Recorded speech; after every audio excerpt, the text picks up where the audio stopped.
We are Heather and Paul Christie. And for over 12 years, we've worked with executives and entrepreneurs to accelerate change in every aspect of their business. Because we are in the fastest paced business environment that anyone has ever seen before. So join us for the Evolve to Win show. We are going to be taking you through an exercise that we actually do with our corporate clients. It's a team building exercise that's meant to help people really take their communication to the next level. And we thought, well, wouldn't it be fun if we just did this exercise live? We have not prepared for this. We just literally printed out our documents. We'll tell you a little bit more about that. But we're going to actually go through with each other ways that we want to be communicated with and ways that we do not want to be communicated with. And you will see very quickly how different our communication styles is, which, by the way, is really typical for couples, right? Yeah, totally. And so this is a roadmap of imagine having a roadmap, a piece of paper that tells you exactly how you should communicate with your spouse and how you shouldn't communicate with your spouse. Or this could be in business with a partner, or it could be as an employee. With your teenage children. With children as well, an example. But okay, so I know what you're thinking right now is like, okay, ways I should and shouldn't communicate with my spouse. Shouldn't I just be me? Like, well, why would I adapt my style? And here's the cool thing is you don't have to change a single thing. You can keep communicating exactly how you're doing it right now. And if it's working for you, that's awesome. If, though, you have an opportunity, you think, to take your communication to the next level, meaning you actually would like to have a greater level of influence with your relationships, better rapport, if you want to get along like better, make life easier, then you might really appreciate this exercise. Yeah, I mean, it is, you just don't get this when you normally communicate with people, and especially your spouse. I think that every person that gets married should have this, like before they get married. Because I know if you're like us, you have a certain pattern, a way that you communicate to your spouse or your kids, and you may be like using a sledgehammer trying to communicate a certain way that will never, ever, ever work. And it always gets the same response. Yeah. And so we want you to consider that there may be a different plan of action, a plan of attack on how you should go about communicating to a person, especially if somebody you're not able to communicate clearly with. It's because you're not communicating the way that they want you to communicate with them. And so we're going to go through this exercise and just show you how this can work. And maybe even in this process, we'll even uncover some more interesting things that we haven't already in our communication with each other. Yeah. So let me just fill you in and give you some background on what exactly we're doing, like the step-by-step process. We actually have checklists for communication in front of us. I've got ways to communicate with Paul, ways to communicate with Heather. And then we have a second page, ways not to communicate with Paul and ways not to communicate with Heather. Now, I wish that the two of us were intelligent enough and or insightful enough to come up with our own lists, but we actually did it the easier way. And we took an assessment that actually generated for us this list of ways to communicate, ways not to communicate. And what's crazy is until you see it on paper, you may or may not have come up with it on your own. But I'd like for you, as you're listening to this, is to think about which one of us do you relate to more, where you would say, oh my gosh, I'm way more like Paul. I hate when people communicate this way, or I really wish they'd communicate this way. Or maybe you relate more to some of the things I say. What you'll notice again is that we are complete opposites. And so you will likely relate to one or the other. But there's still no guarantee because we do not represent on these sheets all the styles out there. Okay. So if you're not totally relating, that's okay. It just means that you have a style that's different from mine or Paul's. Okay. So why don't we start off with you? Okay. We can start off with me. Perfect. That sounds good. So we're going to start off with. Should we do the do's? The do's first? We're going to start with the do's. Now, I want you to be also thinking, as I'm sharing my do's, which means please do communicate with me this way. I want you to imagine, like, what would it be like if people in your world not only knew this, but actually honored it, right? Like, how great would it be? Okay. So my very first bullet point and I'm not going to share every one on here. Right. I'm just going to share a few that really stand out for me. My very first one is to define the problem and provide a solution, not just an opinion about the problem. And for me, that's really critical. So if you haven't thought through what the challenge is and you just start coming to me with some sort of complaint, that for me with my style is really frustrating because I just want to know, okay, so what do you want to do about it? That's very much my style. It's like, okay, if we've got a challenge, what do you want to do about it? Okay. All right. So give me one of yours. So one of mine is, so take your time. So pace is a big deal for me. So I don't like being like just spoken to in a fast, quick pace and just kind of, this is what we got to do. This is how we got to do it. And it needs to be slower and more persistent. Okay. So what's really interesting about this one is if I were going down to my bullet point around pace, mine is speak at a rapid pace. So this is one instance where we are just diametrically opposed. You like me to be slower, more precise, more consistent and persistent. I like you to just spit it out and get to the solution. Right. So two totally different ways of being. So how would you do that then if the two of us are together and he needs it slower and I want a faster paced conversation? How do we actually make that happen? And the answer is we each adapt to each other. So I definitely take it down a notch when I'm being intentional and conscious and a good wife or business partner. I will slow it down and speak to you in a language that you are more comfortable with. And you, on the other hand, speed it up and you make your statements concise and you get to the point and you focus on solution. Yeah. So an example of that would be when we're having our meetings and you just start rattling off 3 or 4 or 5 different things that we need to do in the day. I'm like, can we just slow down? Can we just talk about one thing and let me just figure out what the action plan is around that? And then let's go on to the next one. I'm kind of more of a methodical type of thinker and communicator.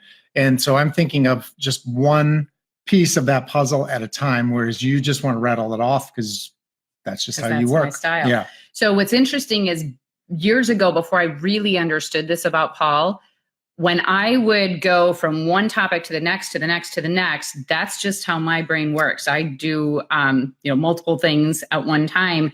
I didn't recognize really the thinking pattern, which is we need to just talk about one thing and stick with that until it's complete. And then and only then do we put that aside and then move to the next thing. So it's a very different way of doing it. So before I used to get really frustrated, like, come on, keep up. And the reality was I was the one screwing it up because I was talking about multiple things and that's not how Paul processes, right? So that one was a huge eye-opener for me when I first learned it. And let's face it, in most relationships, the opposites attract. So you're most likely, you're going to have somebody that is, a faster pace, like Heather is, and you're going to have somebody that's a little bit slower pace, and communication patterns are going to be the same way and the way that they like to be communicated. And so if you are like that whole sledgehammer thing, if you are thinking, well, I just speak faster and I'm just going to be more, more exact in what I'm saying and just keep pushing through, like he's finally going to get it.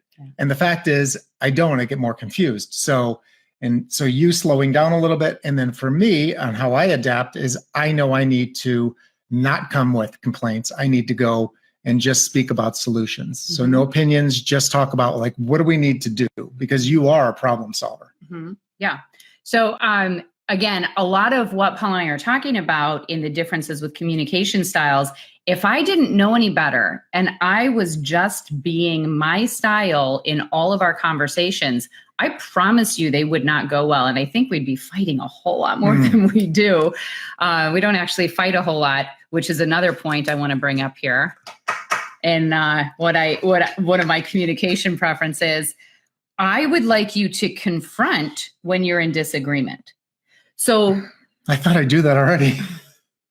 No, you sometimes stay quiet. Your natural style is no conflict. Yeah. So in reality, it's not that I'm seeking conflict, but I want you to be direct with me. And I want you to say what's on your mind. If you don't like something, just say it out loud. Don't keep it inside. And then I don't know. And then you're upset later on because it didn't go the way you wanted it to go. So for me, and this is really interesting, 3 out of 4 behavioral styles do not like conflict. They're actually conflict averse. They would prefer to move away from problems versus confront them. Mm-hmm. And with my behavioral style, I really, really appreciate direct communication. Now, what's interesting is most people would tell you that they appreciate direct communication. Like they don't want to have to guess if somebody has to say something, but they may not reciprocate and communicate directly and say what's on their mind. Because some people just stuff that inside. They don't say anything. They just keep it quiet. And if you're someone who knows you do that and you have struggled with that over time, there are definitely different behavioral styles where they actually appreciate you being direct, right? Yeah. Yeah. So I'm one of them. And so just the other side of that is, for me, is keep conversations at a discussion level. So even though you think that the rapid pace and just talking about solutions is the way that you have the way that you think that people want to be communicated to me, I'm like kind of on the offensive when that is. So it's not a discussion. It's like you're telling me. And so I get kind of a little bit like taken back by defensive. It. Yeah. Defensive by it. So yeah. That's how that ends up playing off of each other. Mm-hmm. Yeah. So I have to really work on staying a little bit lighter and a little bit conversational versus just being direct and to the point and solving problems and moving on. Yeah. Like you actually like to collaborate and communicate and have conversations. Yeah. And so although it's not my norm, I actually really appreciate when Paul and I are in good communication. And so I will adapt my style. And okay, so if there is a patience meter, Paul runs patient and I run impatient. Right? Yeah, that's like our norm. I'm impatient and you're patient. And so one of the things that I have to be really intentional about is bringing up my patience. And if I don't do it intentionally, my impatience will show, correct? Right. You see it. And you have a whole lot of patience until you don't, by the way. And typically, so Paul is easygoing and laid back, unless he's on the tennis course. That's a different case, but we won't talk about that right now. In general, very easygoing, very laid back. But if you don't confront something directly, mm-hmm. But you just keep it inside, there's a certain amount that you can take until finally you have to say it out loud, and it doesn't always come out pretty, right? Yeah. So that's the other thing around, the different styles is I need to also realize that I need to ask you questions at times to really understand what's going on for you, knowing that your natural way of being is not to just put it out there. So I'm a lot more conscious and intentional about asking questions for you about how do you feel about this? How do you see it? And that's not my natural style either. Right. That's all intentional. So we're talking about don't speak to me that way. And it's about the do's and don'ts of communication in relationships. So whether your spouse or your kids or a coworker or you're leading. Your boss, your direct reports, people you work with and for. So we do this on team levels all the time. We're doing today. We're doing one this afternoon. Yeah. So either teams that have been working together for a long, long time, if they're facing some sort of challenges or conflict or just really need to take their game to the next level. Or we also do this with newly formed teams mm-hmm. all the time. So if there's a new leader in place and you need to really get them going quickly, this is the single best exercise that you can do. Now, Paul and I are using an assessment that we took that really makes this exercise a heck of a lot easier. If you want to get your hands on that assessment, just send an email to Paul or leave us a note here, private message us, but you can send an email to paul@evolveglobal.com. But that's what we're going through right now. And we're just doing a live do's and don'ts. We just did the do's. Now tell me one way not to communicate with you. Do not rush me to make decisions quickly. I know, but I just would really like you to make fast decisions. So usually when it's the opposite like this, right? Yeah. Like I like to take my time and think a little bit about the decision that needs to be made. I can make decisions on small things. Right. But when they're a little bit bigger and there are some consequences involved, I definitely need to have some more time. Yeah. So we have two different speeds for decision making. And I always have to be conscious and aware that if I need a big decision from Paul, I need to give him advance notice and an opportunity to do a little bit of research and figure out which way he wants to go.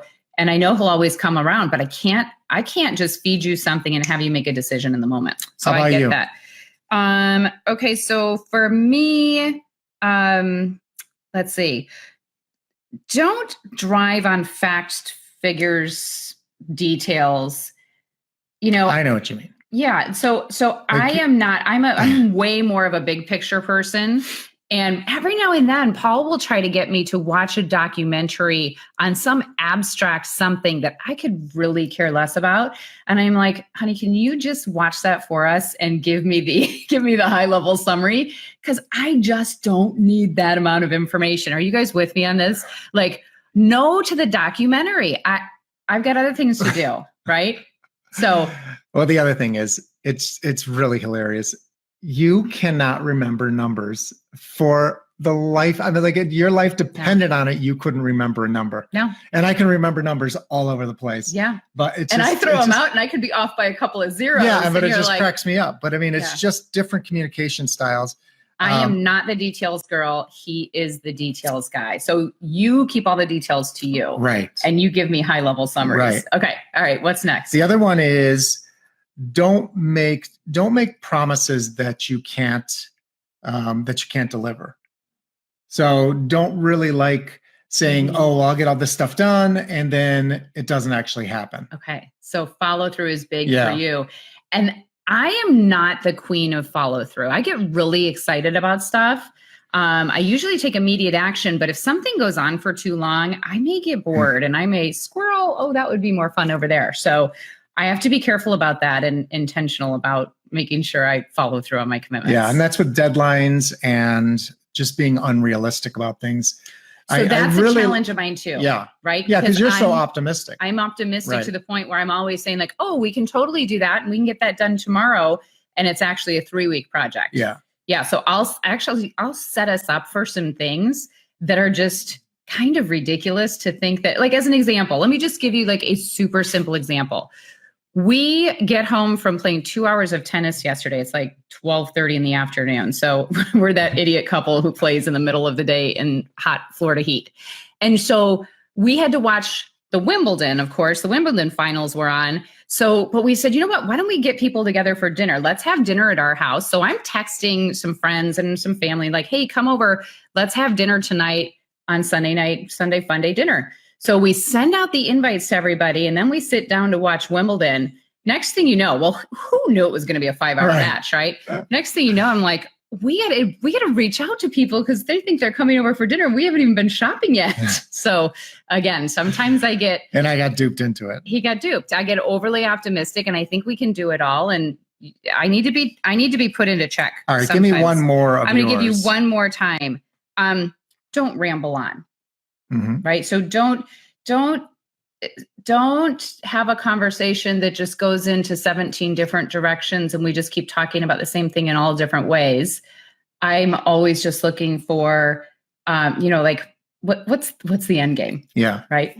Yeah. And I would say that's probably one of the biggest ones I've taken away and changed in my communication with you. I still fall into it occasionally, but for the most part, that was one big takeaway that I learned from going through this process was that I like to go down rabbit holes that I'll just keep talking about a subject or whatever. And then it may go off into another direction and I can see you just glossing over. And like, I know I just need to be more concise about what I'm talking about. Mm-hmm. And it's difficult because that's just how my communication style has been always. Yeah. And I just assume that everybody doesn't mind hearing me talk, right?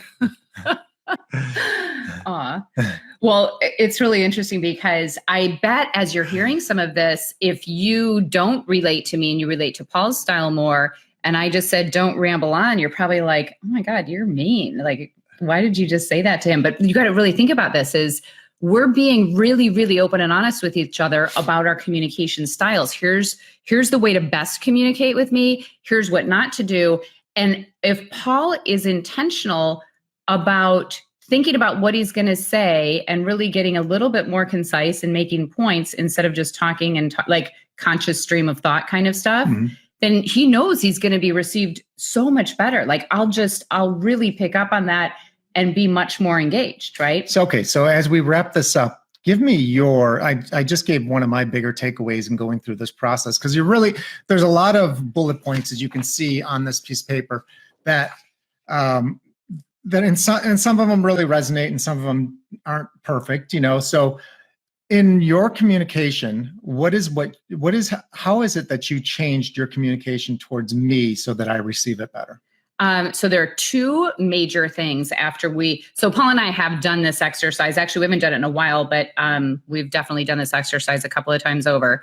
And when we first did it, I really recognized the value in sticking to one thing at a time. And I would never have known this if and I feel like, gosh, I should have known. I should have picked up on it, but I would not have known it until I saw it in writing and you explained it to me, because my brain doesn't think that way. I'm here and then I'm here and I'm here and I'm here. So when I recognized that sticking to one point for you not only really helps you stay engaged in the conversation, but also it takes your productivity through the roof from a business perspective, right? So one of the things that we do is I meet with Paul on a daily basis, which is painful for me to have, not to meet with you, because of course I love being with you, but to have that kind of consistency and keep that up every day and talk about priorities. Because for me, I just do it and I just start moving. But if I don't do that for you with your behavioral style, then your productivity is not near where it could be. Right. So that's the biggest takeaway I got. And it's completely and totally changed our dynamic in terms of not only how we communicate together, but I think in terms of productivity and really keeping you, like you are a machine getting things done. Well, and I would say, in our experience, if you are a leader, if you're somebody who's more of the driven, fast-paced problem solver like Heather is, and you are managing people, or your assistant maybe is someone that's more like me, where it's more laid back, more process-driven, more slower paced, but consistent in what they get done. If you aren't having that meeting with that person on a daily basis, and you're like, why doesn't this person do what I want them to do? Because you do certain things the way that you do them. You're problem solvers. So you just do it and get the task done. But if you really want to get the best out of somebody who's helping you, whether it's your team or it's your assistant or whoever that is, you need to slow down. You need to have those conversations. You need to go step by step. As painful as it is for you to do that, it's really important for you. You have to think about it. This is leverage for you. Huge leverage. So if you're not getting the leverage that you want from your team, it's probably because you're not slowing down enough to really have those conversations with them to make sure they know what they're doing every single day. Because for me, I just need to have 3 things to do during the day. Like, what are the top 3 priorities that I need to do? And when we have that conversation, I'm able to just figure it out, and then I get to work on it. And so one of the things that I would say on just with communicating with you, just to tie this all up, is that I need to speak faster and I need to be more solution-based. So I don't come with complaints anymore, because this is like one of the bigger takeaways that I took from this that's really helped us in our communication. And maybe that's it. Maybe that's just one thing that you change in your communication that makes a massive difference. There's 10 of these bullet points on here on this assessment, but one may be the difference maker. And so just changing to stop complaining with you and just talking about what are the things that we can do to fix the problem, then our conversation really started. Because when I was complaining to you or talking to you and going kind of down that rabbit hole, just kind of glazed over, right? And then that was it. Yeah, because we weren't making progress in my mind towards what that solution was. So I just kept waiting for, well, what do you want? What do you want to do? So I think that's really helpful. All right, so just to wrap it up here, again, we've been going through communication do's and don'ts. This is something that we've been doing from a team building perspective with our clients for years and years and years. It's one of the most powerful team sessions or department sessions you can possibly have. Again, we're doing it the easy way. We have assessments that we take that actually outline the do's and don'ts along with a lot of other information. So if you want to get your hands on one of those assessments, please just shoot us an email, paul@evolveglobal.com. If you haven't connected with us yet, please connect with us on LinkedIn or our YouTube channel. And anything else, Paul? No. Thanks for joining us for another Evolve to Win show. Hope you have a great day. Have an awesome day. Bye now.